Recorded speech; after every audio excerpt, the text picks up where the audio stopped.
Hilary Duff. She's getting a little messy. I mean, there is some mess there. And I think you're talking about her sister, Hailee. I don't know that a song is really the way to get the other person to pick up the phone. Maybe. She wrote this song, sat on it. Mm-hmm. Then this drama unfolds, mom group. Then her sister double taps, triple taps by stepping out with Ashley Tisdale. And she's like, you know what? Fuck it. The mics are hot, and so's the gossip. Let's get into it in 3.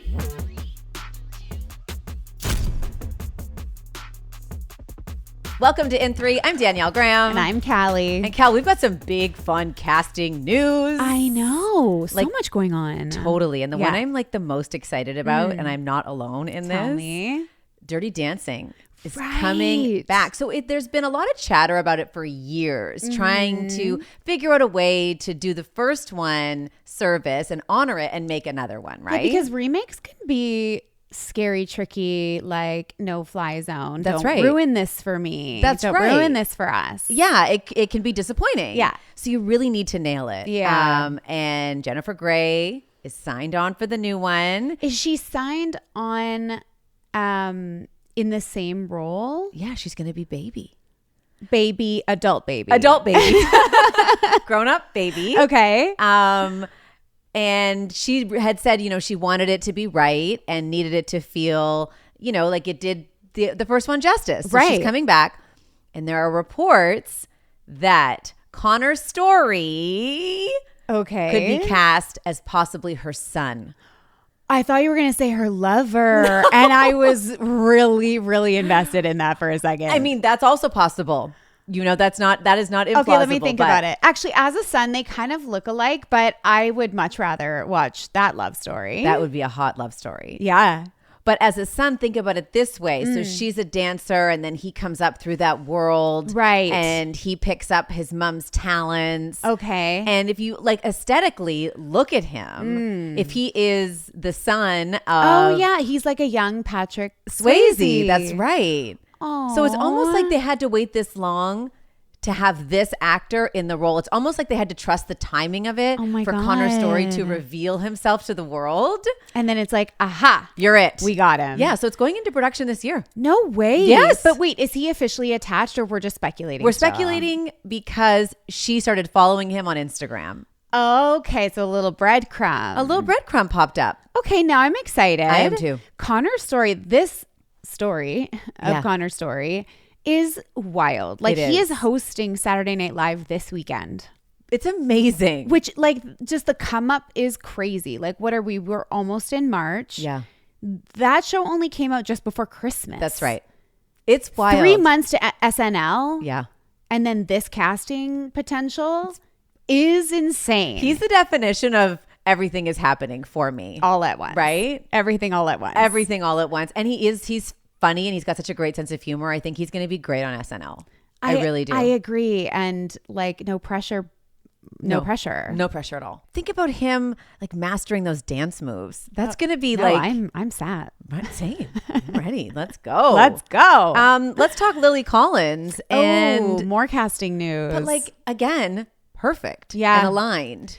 I hadn't thought about the fact that she looks identical to Audrey Hepburn. Absolutely. So the casting news is she's going to play Lily Collins is going to play Audrey Hepburn in a movie about the making of Breakfast at Tiffany's. Oh, is Yes. that what it is? So it's not a remake of Breakfast at Tiffany's. No, it's like what, a BTS? Yeah, it's like a zoom out a little bit. It's the making of. So it's which is interesting. She's playing Audrey Hepburn playing in the movie. In the movie. That's right.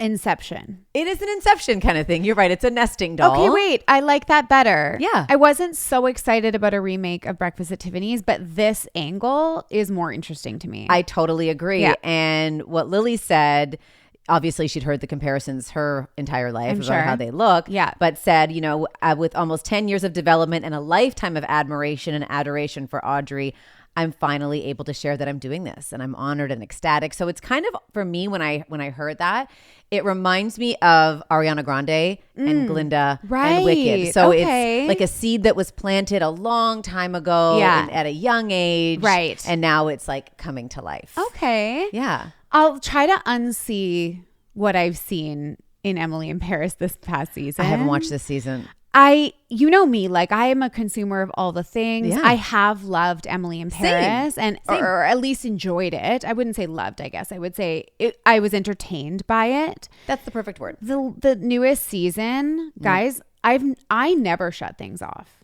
Like stop mid-season. No good. And I was like, I can't. I just simply can't. That's too bad. I know.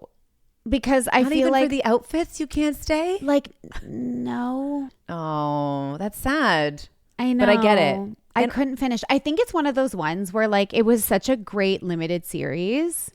They went too far. I think they just took it one season too far and jumped the shark. Yep. What is it? Is this season 4? Season 4 or 5.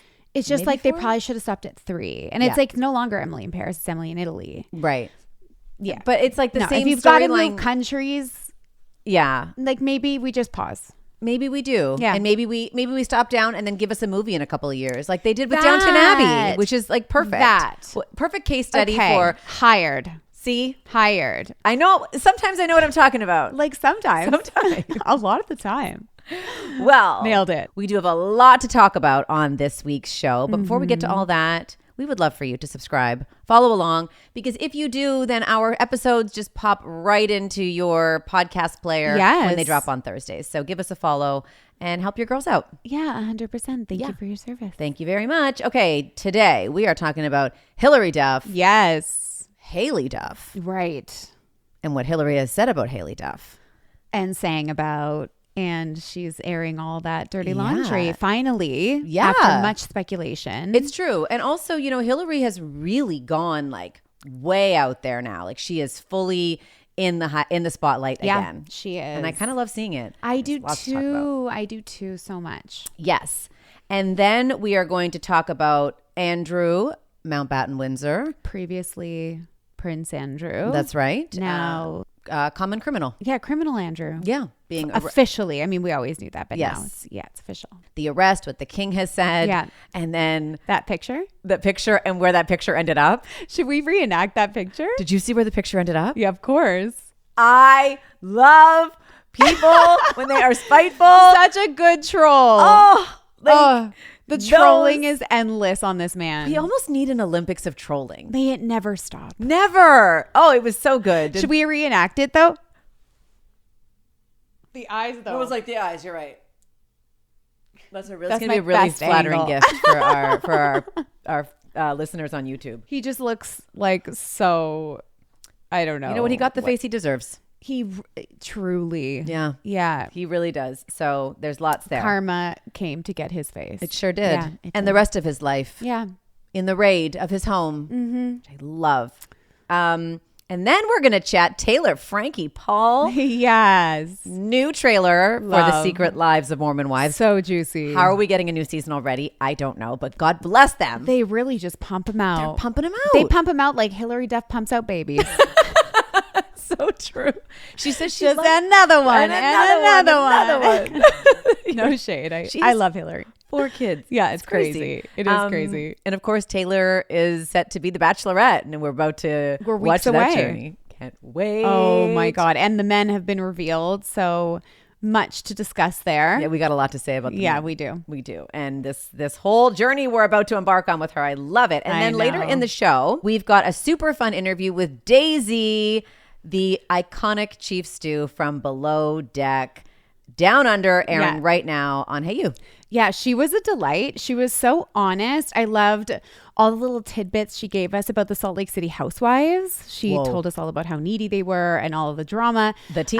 And then she also gave us a little glimpse inside her on deck, or I guess below deck romance from this season. Yeah. So lots of juicy stuff there. Being stuck on a boat is my actual worst nightmare. I know. Like you're at sea with someone you're trying to get romantic with people you work with drama, with housewives. Like I would not thrive nor survive The here. layers of stimulation for you, and then with no way out. It's too much. Not great. And we talked to Daisy about that. Yeah, we did. And she's just so perfectly suited. She is. For yacht life. Yeah. She really is. Yeah. So that interview is coming up later in the show. And if you're looking to get caught up on all your favorite reality TV shows, Yeah. Hey You is the place.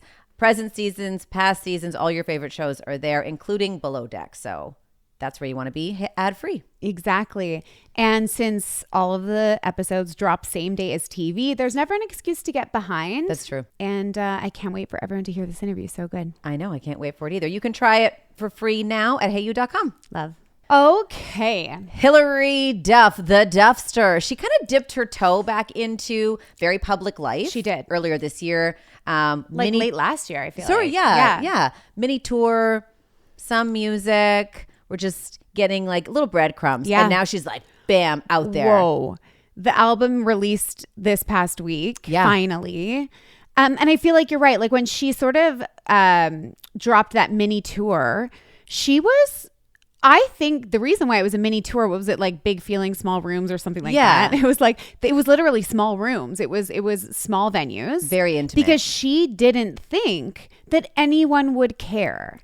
Really underestimated the fandom. Then she came, to realize that even just the lines on Ticketmaster were like 200,000 people long. The resale value was crazy. The fans were going wild. Not only do people care, but she's like the biggest thing to drop in the last few years, I would say. People were like absolutely rabid for her. Yes. And now she's really, as you said, stepping into it. Yeah. I think she did reveal that she's going on a bigger tour. What do you want to call it? A world tour.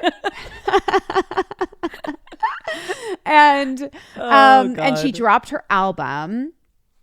And she just did an interview with Interview Magazine with her pal Dakota Fanning. I know. They're like besties. I loved it. And when Dakota asked her about like, how do you feel about like the amazing reception of all of this? And she said, I was like, what's happening? People from the label are like, are you okay? I honestly want to cry when I think about that many people showing up for me 25 years into my career. It's beyond what my vision was. And then she said, it also makes me really nervous. I'm like, oh, wait, I have to be really good. Right. When you're like, pitching something and you're like promising the delivery of something amazing, and then it comes back to you and you're like, shit. Don't we do that on a weekly basis? Pretty much. We're like, okay, now we actually have to do this.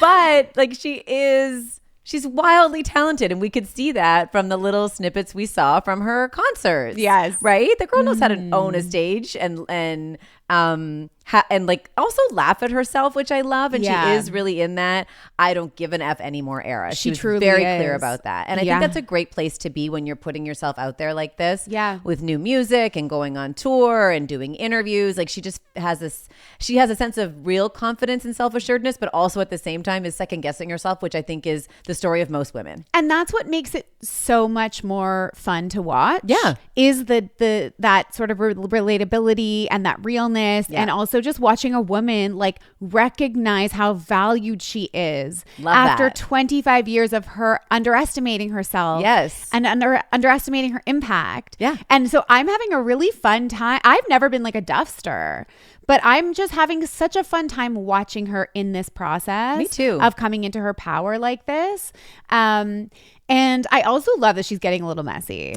I mean, there is some mess there. And I think you're talking about her sister Hailee. So these two were thick as thieves growing up. We're talking music together, movies together. They were really a duo. Yeah, they were. And now, they haven't been seen together since 2019. And there was a lot of sort of speculation about a fracture in their relationship. Right. Maybe they're not getting along. Hilary did release a song called We Don't Talk. And it was pretty obvious with the lyrics that it was about Hailee. Yeah. But then she's now confirmed that it is in fact about her sister Hailee. So the lyrics are, let's have it out. I'll hear you out. You hear me out. On the couch. Get back to how we were as kids. Break it down. So sick of being so sad about how we don't talk. Yeah. Right? Ugh. I know. We've talked about fractures in families before, obviously, but it just never ceases to make me so sad to think about these two not being together. Same. Like thinking about not speaking to my sister, like I can't even think about it without like wanting to bawl my eyes out. Like, no. I know. Take anything. Don't take my sister. Well, I don't have a sister, and I wanted to ask you about that. I do have daughters, and the idea of my daughters not speaking for 6+ years would destroy me. Stop, and I know I the sister can't. dynamic is complicated and Sure. it's layered and it can have its complexities. But this one, I don't know that this is the way to reach your sister, though, and that's the conversation I wanted to have with you. So, like, I'm sure in the distance there have been attempts at olive branching and finding a way back to each other. Right. I'm assuming that, I should say. I don't know that a song is really the way to get the other person to pick up the phone. Right. Do you know what I mean? Because now what you've done is drag Hailee, who lives a quiet life in Texas with her family. She's left Hollywood. She's just kind of a quiet person. You've dragged her back into the headlines. And if I'm Hailee and I'm already pissed at you, now I'm more pissed. Of course. That you brought my name up in interviews promoting your new album. I don't like that if I'm her. Well, I'm sure that this song was written before Hilary Duff was seen with Ashley Tisdale That part a too. few weeks ago. So, but if we're looking at what's happened first in the press, like in chronological order, Hailee inserted herself into the narrative, into the mess before this song was released. Okay, that's true. So let's go back. Right. So Ashley Tisdale releases an article or writes a piece about the toxic mom group she's found herself in and extricated herself from. Right. That toxic mom group included Hilary Duff, Mandy Moore, Meghan Trainor, and some others. Yes. As this piece is making the rounds, and getting a lot of traction, Hailee Duff double taps, puts the heart underneath that article. So basically co-signing Ashley Tisdale's perspective of these toxic women. That including includes her sister. Yeah. And then a few weeks later, they were seen out together, her and Ashley Tisdale. And they've apparently formed quite a bond. Yeah. So but because there's no bond like a common enemy. It's the strongest of them all. Right. So so from right. my perspective, maybe Hilary, okay, let's just suspend reality. We're speculating. Okay. Maybe Hilary wrote this album in the process of, writing these very personal songs with her husband, right? Delving deep into all of her traumas. She wrote this song, sat on it. Mm-hmm. Then this drama unfolds, mom group. Then her sister triple taps by stepping out with Ashley Tisdale. And she's like, you know what? Fuck it. Because she is in her fuck it era. She's in her fuck it era. And I think maybe I like your timeline. she was like, there's no going back. There's just no going back. Okay. So I'm just going to say it all. That's very interesting because Hilary did say in the interviews she's been doing, I hesitated. I wasn't sure about releasing this song. She ruminating waffled on it. Yeah. Yeah. Mm-hmm. And maybe that was the triple tap triggered the release of button. the song. Yeah. Let's launch it. I just don't think this is going to help the relationship. It's definitely not. But, maybe she got to a point where she was just like, release the hounds. I don't know what to say. Like, it's just not going to get better. But I agree. Like, and the CBS Morning interview that she revealed a lot of this information. He asks her, like, how do you hope she receives this? Yeah. And she said, like, I'm not thinking about how she's receiving it. Right. Like, I'm just thinking about telling my side of the story and living my experience. Yeah. She said, I don't think it would help. Yeah. But I'm doing it anyway. Right. Oh, I know. It's not great, but it's it's similar to like, I mean, it's not the same, but it's like Brooklyn Beckham releasing the statement. Yeah. It's like Harry releasing his book because they got to a point where they were just like, no more. Nope. I'm telling my story. This is my side. I don't care. Let it ride. Let it air out. Yep. And I'm going to be heard. And this is just my experience. So what do you think happened with these sisters? Well, that's the thing is like there's a couple of different theories. Okay. Right? The first one is that it's about politics. Yeah. And that was the speculation around the Ashley Tisdale sort of like mom group alienation, was that Ashley Tisdale was extremely right wing and had very Republican views, and that the other girls were more liberal. And obviously, you know, it's such a divisive time in America, especially. And it sounded like, you know, there was a lot of reasons to believe that they had a falling out about politics. So it is possible, because there are rumblings that, you know, Hailee moved to Texas and that she and her husband have become more right wing over time. And I think that, you know, obviously there is a little bit of confirmation of that, just because Ashley and Hailee are obviously pals now, and maybe they've, you know, bonded over common enemy, bonded over common political views. Yeah, that's possible. The other thing that people are saying, and the timeline does match up, is that another thing that's very divisive is her husband, Matt. He's problematic. Well, I don't know if he's problematic, but he's divisive, and he's a bit of a troll. He's a huge troll. We know that he's a troll. He trolled during the toxic mom group. Yeah, he was right in there. He was right in the mess. He's the trolliest troll. And Hilary talks about that, and she says, "I'm never going to censor him. Like, everything he does makes me laugh," she says. But apparently, the other theory is that Hailee and her husband don't like Matt. They don't get along, and she and Matt became really more serious in 2019, and 2019 was the last time that they were all seen together. So it could be about Matt Coma, her husband. He is a troll. He did troll in the mom group situation. He did. He also trolled Gwyneth Paltrow so hard in 2023 on Twitter. He did? When she was in her, remember she was in her ski accident, like, lawsuit? Oh, yeah. So I don't know. Matt got it in his head. He was like obsessed with this case, and he was trolling, pretending to be Gwyneth Paltrow online, like doing all these weird Gwyneth Paltrow tweets. What? And he was actually kicked off Twitter, suspended. And he said, "Goodbye, Twitter. The troll was worth it." This was in April of 2023. So he's the guy that just also gives no Fs. He's not afraid to have fun at someone else's expense.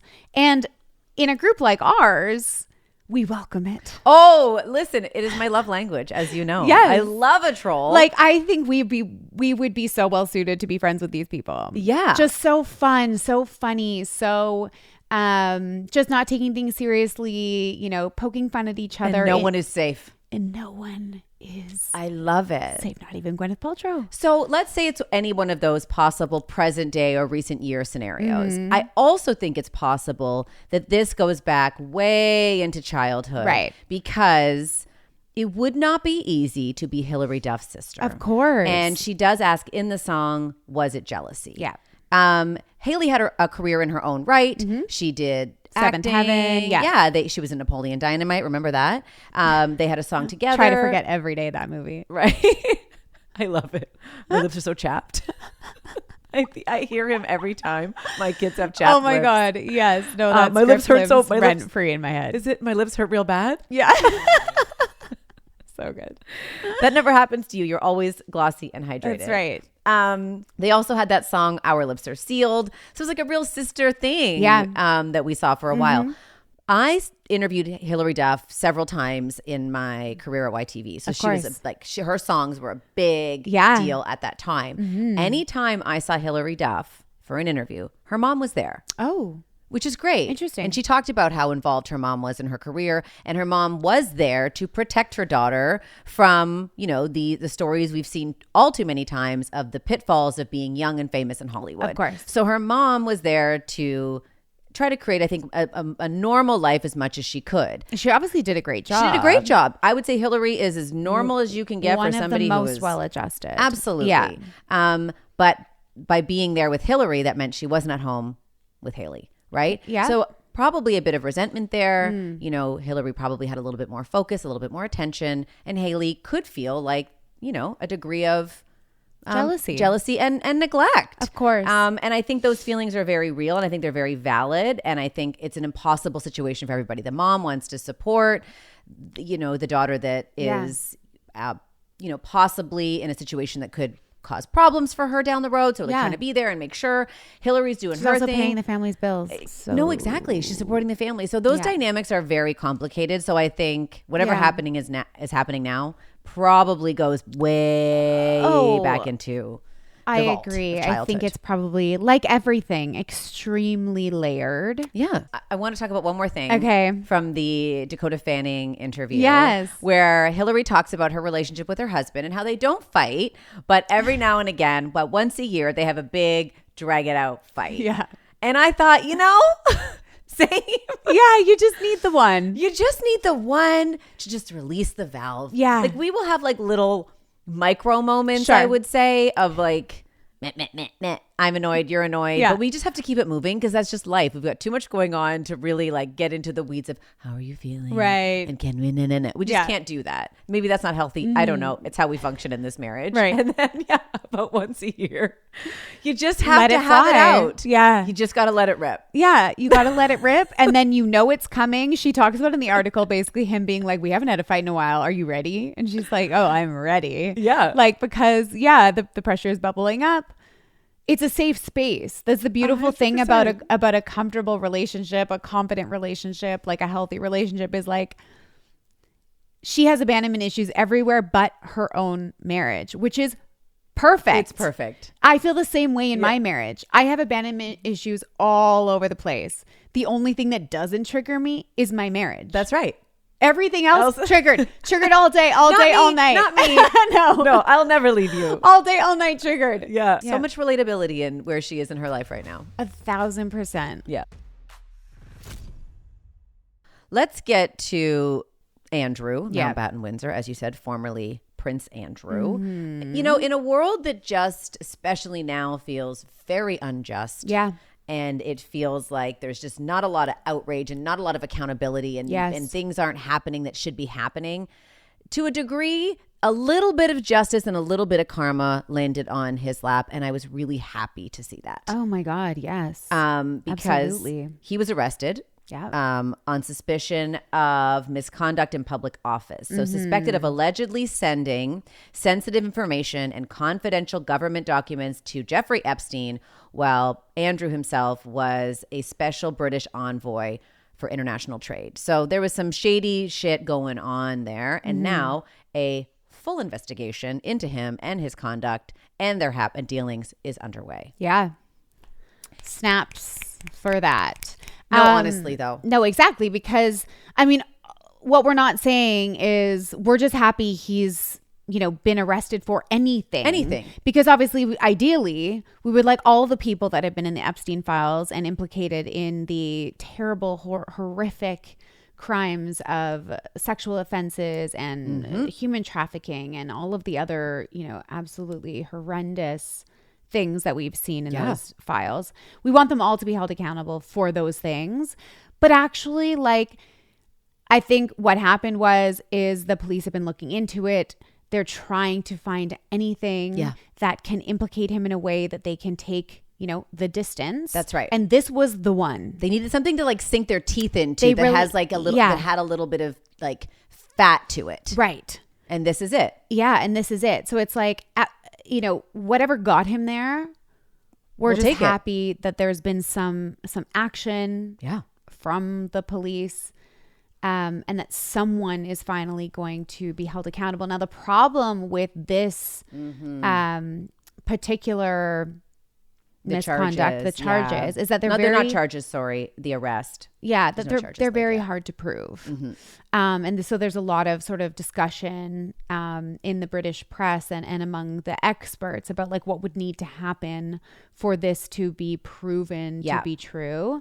But that's that's a problem for another day. But I will say on that point though, his brother, King Charles, has said he will grant police full access to all the files that Andrew had at Buckingham Palace. Yeah. So again, trying to really give as much information as possible to have this stick? And also the police are contacting his ex-protection officers, the ones that are assigned to the royals as they are moving about the world. Right. Andrew would have had those people. Yeah. It's possible there are people that were around him that saw things on Epstein Island, saw offenses, saw some of the abuse that took place, and they stayed quiet. And now those people are being called to come forward. So it's like, if you saw something, now is the time to say something. Yeah, because if you don't, and That's we right. find out because we're doing this investigation, you're going to be in trouble, which leads us to the next kind of issue, which is, yes, Charles is cooperating, but he must be moderately panicked because when they do this investigation and go through all of the reports that they're going to make available, all the things that they have, you know, on lock and key for the royal family, they might find, because we know that it's probably true, that the royal family has been covering up for this man for many, many years, many a decade. And so, you know, there is a possibility that while they're investigating Andrew, Right. that they could come across some not great information about what the royal family has done for him to protect him over the years, and that could mean big trouble for Charles. Absolutely. But this is something he essentially inherited because his mom, rest in peace, was highly criticized for the protection of Andrew. Right.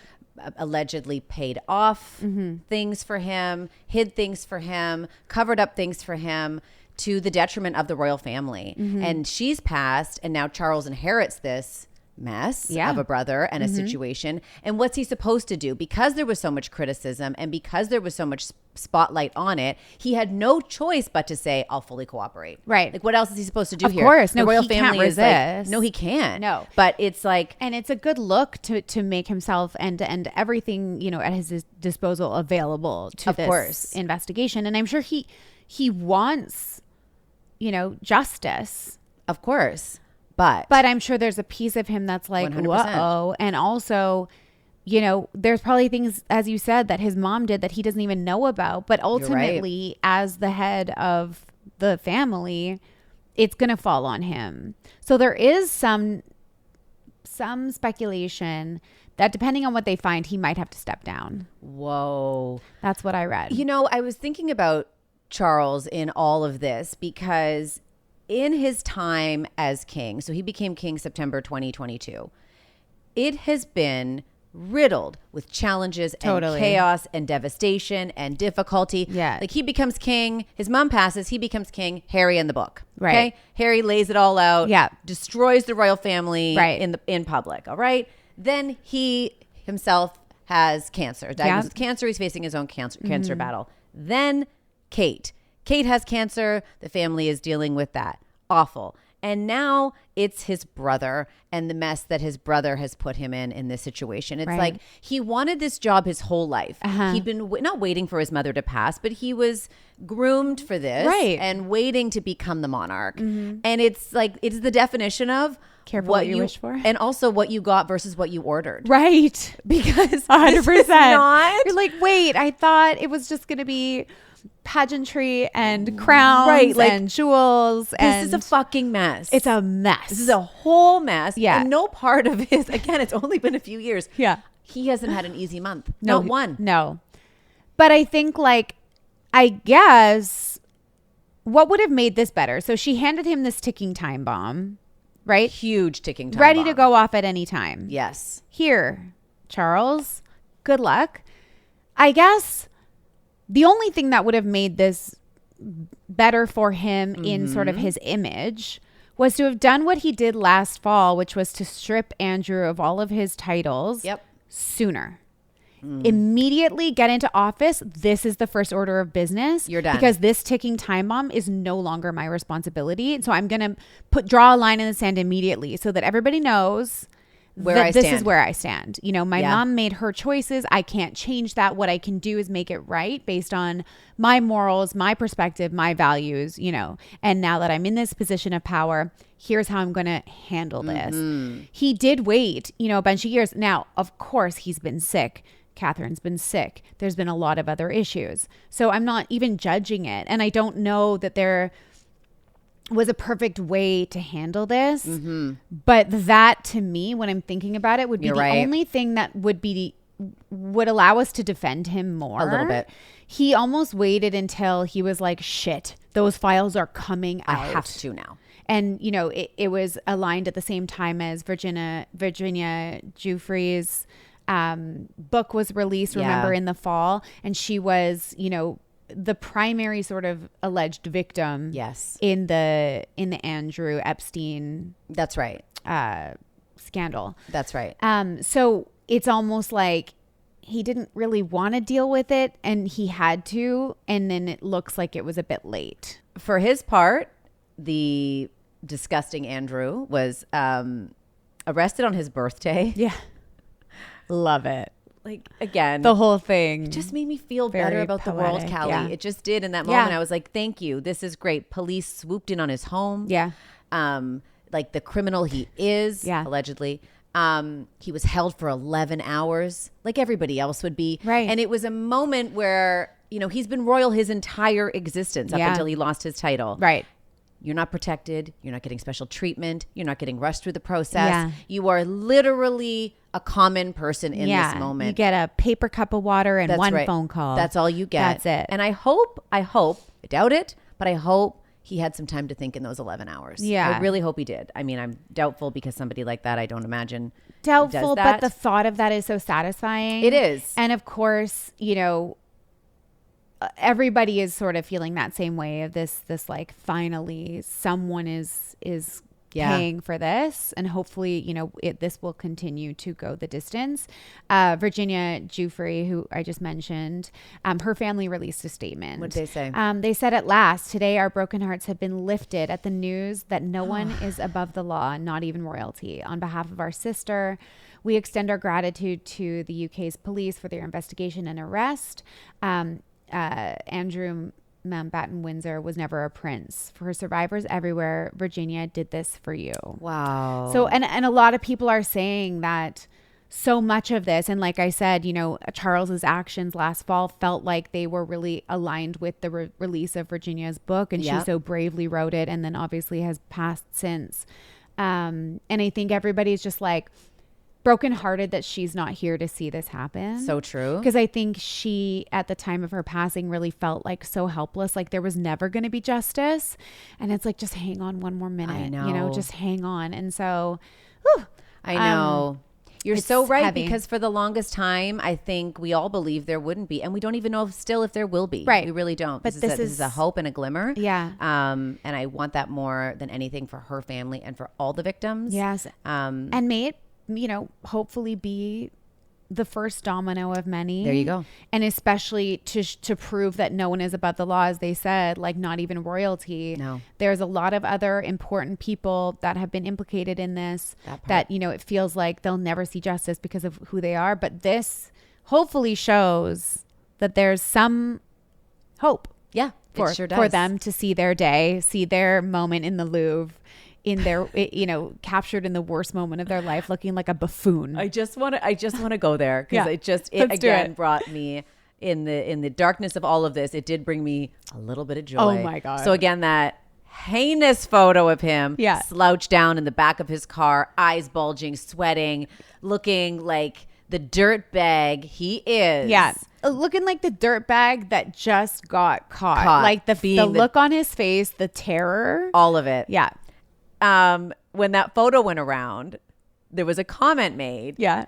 People in jubilation and excitement of the fact that this man had been arrested, said, hang it in the Louvre, that photo. Yes. An activist group took that photo, framed it, went in the Louvre, and hung it. Stuck it on the wall. They hung it on the wall with the caption underneath. You know that little thing that goes under a piece of artwork that said, he's sweating now. He's sweating because now. Remember, he alleged that he doesn't sweat because he has some medical condition that no one has ever heard of. It's that just claims simply not true. Sweat. I love these people, and I saw the video. These people went in, stuck it on the wall, and it was sort of on a corner, of the Louvre, and it was there for like less than an hour. Yeah, but like But the what a impact moment. around the world. I love you people, whoever you are. Iconic. Keep up the good work. If you have a GoFundMe, let us know. I will Lord's support your next work. endeavor. Because what those people said, the group that was responsible for hanging that photo in Right. the Louvre said, Yeah. we are sick of obscenely rich, powerful men thinking they can do as they please. So when he was arrested, we wanted to show ex-Prince Andrew how the world will remember him by hanging his arrest photo in the Louvre. And to that we say, amen and hallelujah.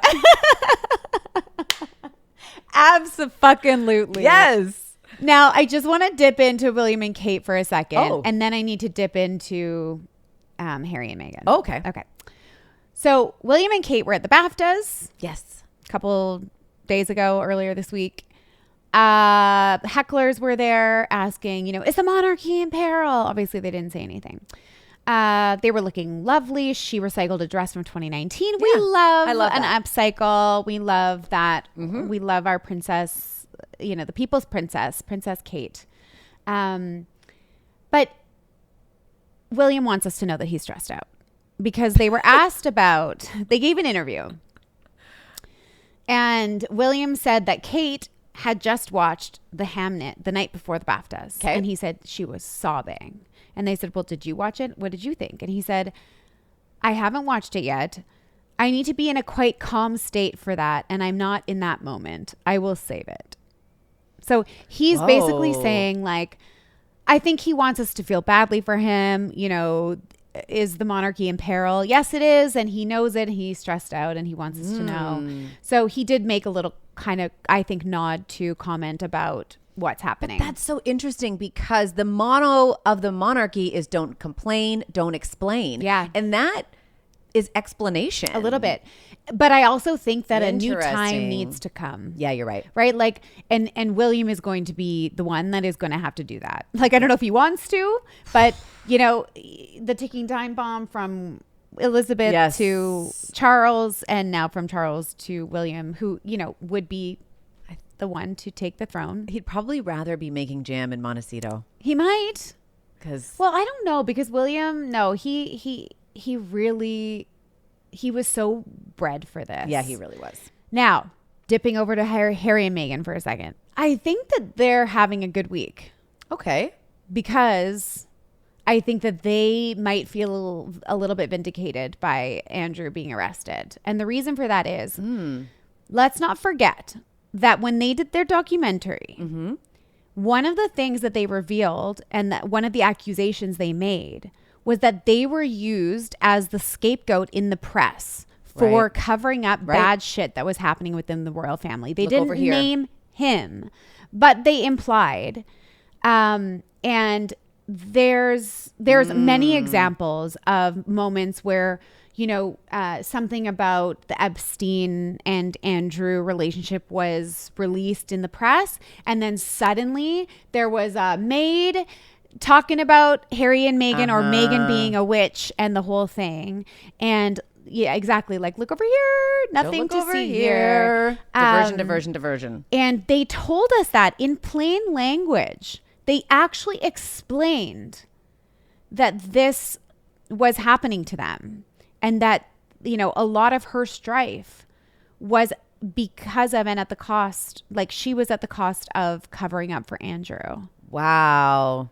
So, they haven't had a lot of quote unquote wins over the last few years, and they've sort of been, obviously highly criticized on this show, among the things. For good reason. For good reason. Yeah. We've been, as we are on everyone, we're truth tellers. We are. But also I believe fair and balanced. call And it like I see that's it. a very fair and balanced take on it. You're right. Yeah. I think let's not forget that they were victims of this situation and they told us that. You're right. You're right. Thanks for bringing that forward. I'd forgotten that piece. Yeah. So thank you for reminding me and our listeners. My pleasure. Okay. All right. Taylor, Frankie, Paul, the head of Mom Talk. Yeah. The leader of Mom Talk? Yeah. Sorry, the leader of Mom Talk. Right. I think the star of the Secret Lives of Mormon Wives. Well, I she's think the whole reason any of it is. exists. And now the Bachelorette. Yes. This woman what a trajectory, first of all. Unknown a few years ago and now is a household name for a lot of us. Yeah, well, from the swinging scandal. That's right. To her arrest. Yeah. To mom talk. Now to the lead as the Bachelorette. Yeah, that's some trajectory. It's pretty wild. Yeah. I love watching her. I love this woman. Yeah.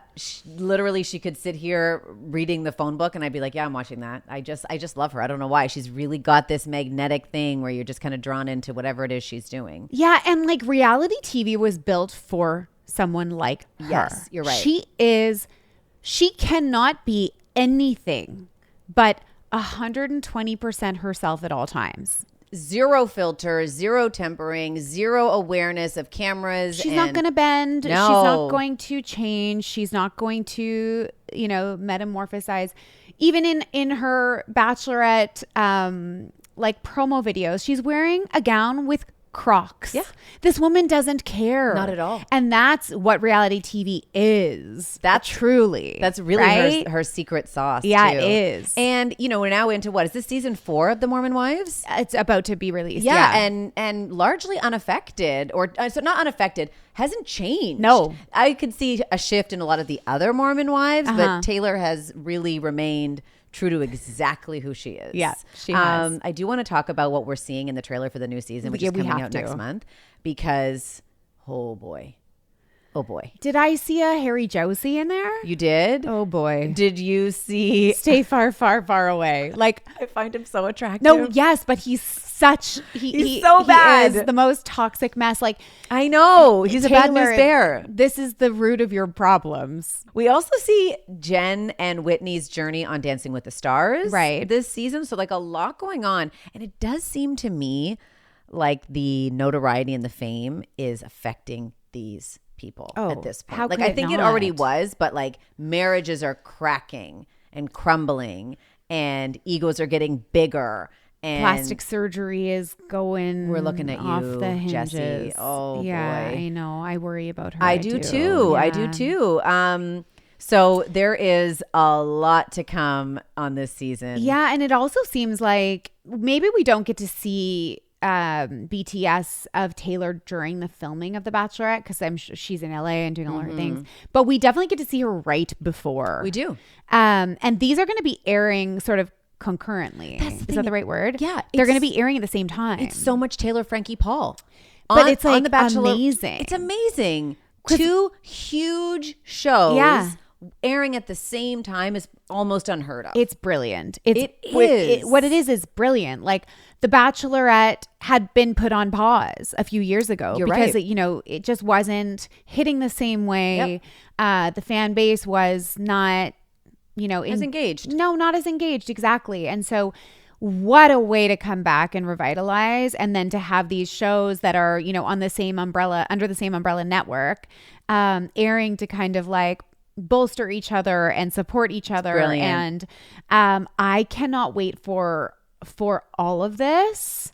I love her. I like the idea of her dating 30 men or having access to like the potential of these 30 possible relationships is like me letting my kids loose in Bulk Barn. It's like it's just a bad idea. Bulk Barn is just the best place idea. On earth. No, because it's just like there's too many choices. I'm trying to keep you away from all the toxic stuff, the red food dyes and everything else. Like this is not a place for her, but I just love that she's doing it. You know what I mean? And there is a buffet.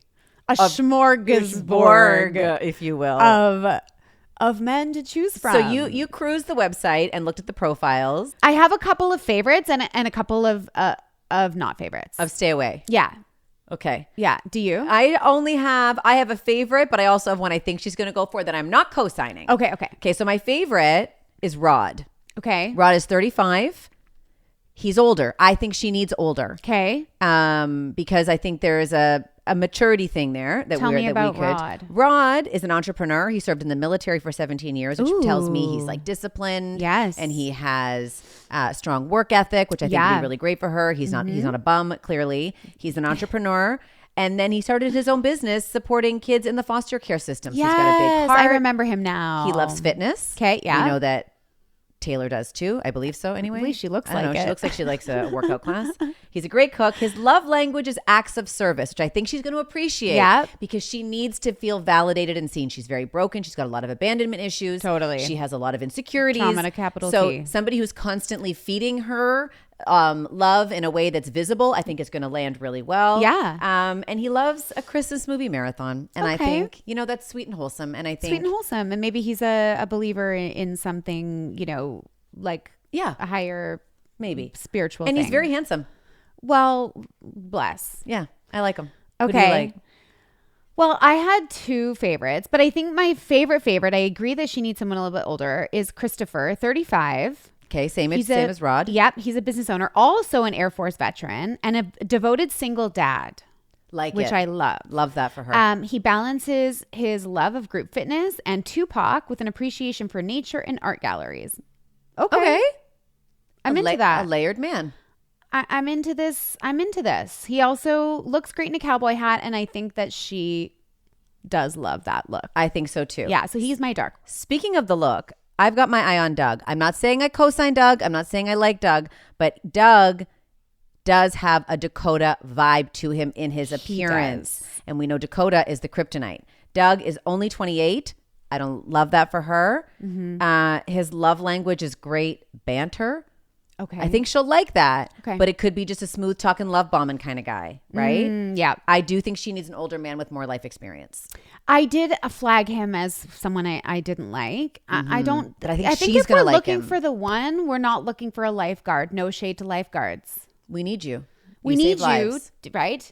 But I think she needs to think a little bit bigger.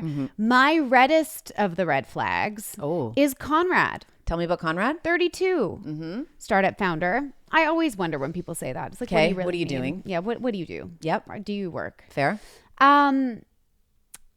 His fun fact is that he's been to Stagecoach 12 times. No. Stagecoach is a music festival notorious in reality TV for being the place where the F-boys go. Yeah. And of course she would. I actually think they went to They went Stagecoach. last year where she was making out with Dakota again. Exactly. And so I think that this is exactly the guy that she's going to be into, but exactly the guy that she needs to stay away from. It's like the reality TV's version of Burning Man. If you see that on someone's profile, you run the other direction. And that is my TED Talk. She needs someone there to talk her out of herself. I hope she's got a producer or somebody who's like, no. We're here to do things differently. We're not doing that one this time. We're not doing that. Also, fun fact. Apparently one of them, whose name is Clayton, is Lana Del Rey's ex-fiance. Interesting. And Lana Del Rey is a super fan and appeared in either last season That's or the right. season before. Of the Mormon Wives. Of the Mormon Wives, meeting them at Coachella or something like this. Or was it at Stagecoach? Might have been.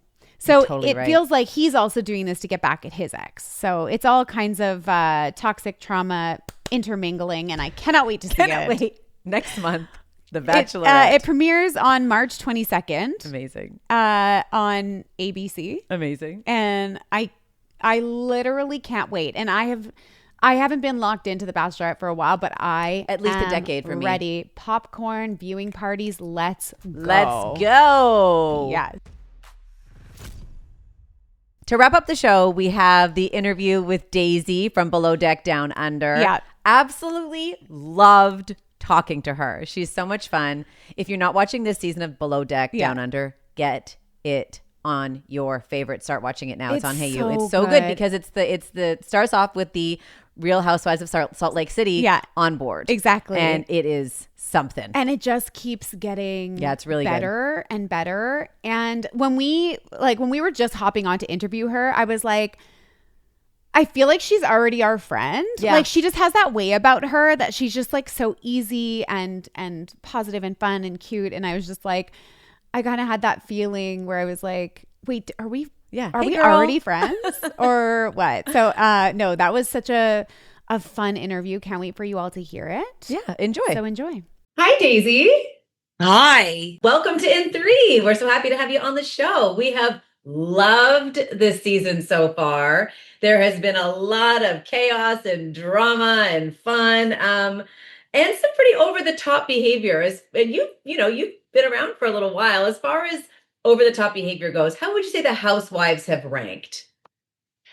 They were definitely up there. They definitely provided some entertainment. The ladies were great. They were super nice to us. And it was a great start to the season. Look, all that was going through my mind is if we can get through this dynasty, the rest of the season's going to be plain sailing. Literally. Yeah, they just kept asking for stuff. It was just nonstop. I was like, how do these women need so many things? But no, they were really nice, and they provided some great entertainment. It was interesting to watch them in full-blown action, that was for sure. Yeah, you really got the whole show, the whole Housewives show. We had like blood, we had glass, we had everything being thrown, spilled, we had unicorns going overboard. We're going to talk more about the Housewives a little bit later with a game. But which of the Housewives surprised you most? Like just in their character and the way that they showed up?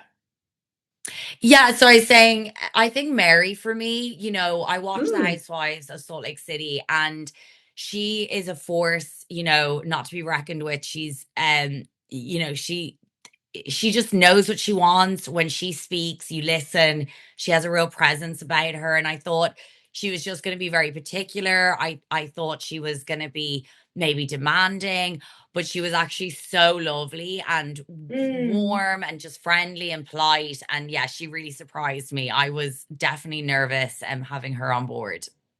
Wow, love that. This is your first season with Captain Jason, the infamous Captain Jason. How does he compare to others you've worked with? And is he as dreamy in real life?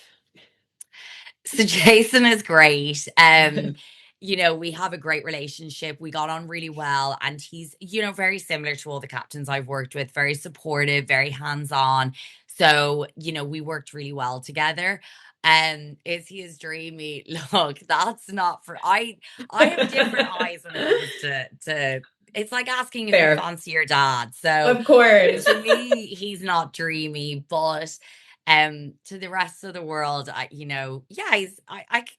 get it. He's jumping in the water and being the captain of the ship and all this stuff. So we saw him. I mean, we've seen him over the course of his journey on Hey You, fending off a lot of different advances. We see that with the Housewives. Yep. He's in high demand in the Hey You sphere. But if you could set him up as your like quote unquote like boat dad, if you could set him up with anyone in Hey You, in the Hey You sphere, who would it be?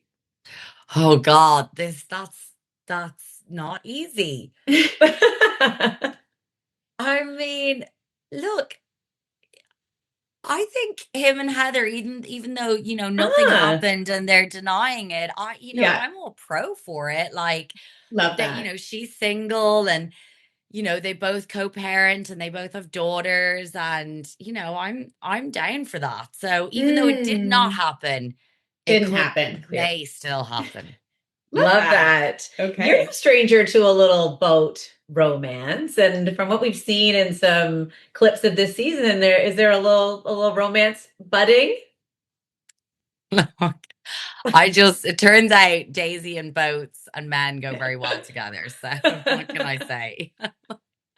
Okay. Do you go in hoping to meet someone, or is it always like a pleasant surprise if it happens? I mean, like in my life, I'm always open to meeting someone. Like I'm single, but it's not. Like if you know me as a person, that's not really how I operate. I think men find me very attractive on the show. Like I definitely see when I come in and I'm kind of like boss bitch. Like everyone like looks at me and I'm like, oh, this is weird. So men are definitely attracted to authority. That is 1000% a thing. So yeah, I don't know what it is about the boat, but for some reason I always find myself in these situations. And I think it's just kind of nice, I'm really kind of have like quite a heavy job and I'm always giving out and I'm the nag of the boat. So it's kind of nice when someone's like nice to me and you have a bit of a connection and you're able to kind of let your guard down a bit. So it's always, it's all fun and games until usually I get hurt. But oh no, hopefully not this time. Hopefully not this time. So let's talk about the logistics of that. Obviously, you know, living with the people you work with would be, you know, high stress. Living with someone that you're starting a romance with would be high stress. But then also doing it on a boat where you're kind of like trapped at all times would be high stress. What would you say is in your survival kit of coping with that kind of like high pressure circumstances? Where you can't escape. Oh, music for sure. Okay. Yeah, I love going into the laundry room and, you know, sticking on some music and just completely zoning out. And I don't listen to that much music outside of working, but working, I am like, this is me zoning out, and it just puts me in a happy place. Yeah. And then probably margaritas. Probably why you see me getting a little bit too tipsy. Like, it's wild. Like, I'll get so hungover and I'm like, I'm not drinking that much again. And then we do a hectic charter. I'm dealing with so much drama and I'm like, give me a glass of wine. Give me a margarita. Mainline it. It really should not be a crutch, but it helps me relax. I'm not going to lie. I see you. I am you. I get you. I get you. I know exactly what you mean. I so deeply admire what you do. I am not the type of personality who could thrive or survive on a boat with other people. So what characteristics do you think a person needs to possess to work on a crew like this? What type of person does well in this environment? I think, you know, often you'll find in yachting, people are very like-minded. They're definitely people, you know, you got to have great work ethic and you've got to be able to do it on both ends of the spectrum, you know, play hard and work hard. We are super, you know, it's definitely that mentality thrives really well. People who complain about work, you're gonna find yourself gone really quickly. So people seeing the end goal and seeing the tip and the reward, and then, you know, knowing how to blow off some steam at the end of it, do really well. People who are flexible, you know, it's a very last minute world. This isn't somewhere you usually get to plan holidays, or you know, you miss weddings, all this kind of stuff, and having to deal with owner requests just on the fly. So flexibility. And yeah, I just think people with really nice personalities do really well. Like people who are kind of more chilled and bit more relaxed, because you're living, like you said, spending all your time with each other. So you've got to be chilled. If you're just kind of highly strung, you just don't usually do as well. Makes sense. Yeah, it does. Okay, we want to play a quick game with you before we let you go. This is called Name That Sister. And what we're going to do is we're going to revisit some of the Housewives, and we're going to throw some characteristics at you and some categories. We want you to name which housewife fits this category. Okay. Okay. Who was the nicest to the crew? Mary. Okay. Who was the most demanding or had the most asks? Lisa. Who was the flirtiest? Brittany. That's what I was thinking. Yeah. Who had the best fashion? Oh, we got Bronwyn. Yeah. Who had the most drama? I'm gonna say Meredith. Okay. Yeah. Who cried the most? Oh gosh, I think it was Brittany. Yeah. Who were you personally most connected to? Who were you closest with? Probably Angie. Nice. Who could yell the loudest? Who has the highest volume of yelling? Oh gosh. Ooh, maybe like Whitney's pretty loud. Oh, that's surprising. Yeah. And who, if anyone, would you ask to leave out of the charter next time? Oh God, that's a tough one. Let's go with Lisa. Yeah, I do love her though. She was stirring up that drama. Well, Daisy, this has been an absolute delight. Thank you so much for your time. We're so excited to watch the rest of the season, and buckle up, baby. Yeah, it's gonna be a good one, that's for sure. Thank you so much, ladies. As we mentioned, Below Deck Down Under is available right now on HeyU, as are all seasons of Below Deck. All seasons. Yeah. You can get in there. You can try it now for free at heyu.com. We love you guys. Thank you so much for joining us this week. Have a good one. We'll see you next week. See ya. Bye.